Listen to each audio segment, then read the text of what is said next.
أذربيجان أذرية أذربيجان. Bismillahirrahmanirrahim.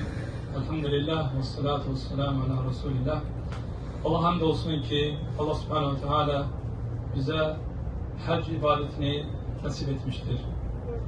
Hac öyle bir ibadettir ki bu ibadet özünde bir neçe ibadeti cemidir.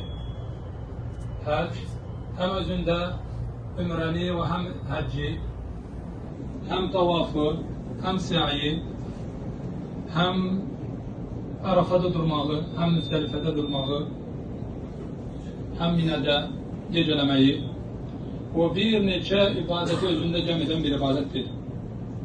Şek yoktur ki hac ibadeti hem malıyla hem bedeniyle edilen ibadettir. Ve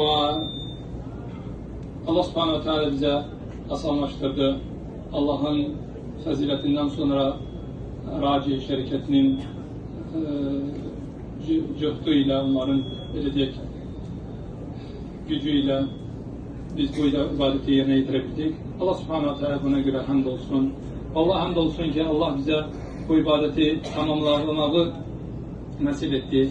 Allah'tan dilerim ki Allah subhanahu teala hacimizi kabul olunmuş bir hac etsin ve sayemizi meşgul bir sa'i etsin ve günahlarımızı bağışlasın. Ve Şeyh Haythem'e teşekkürümüzü bildirdik.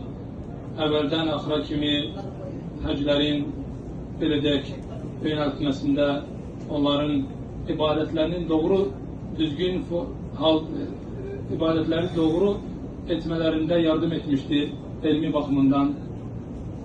Ve bütün hacılara teşekkür ederim. Sallallahu aleyhi ve sellem.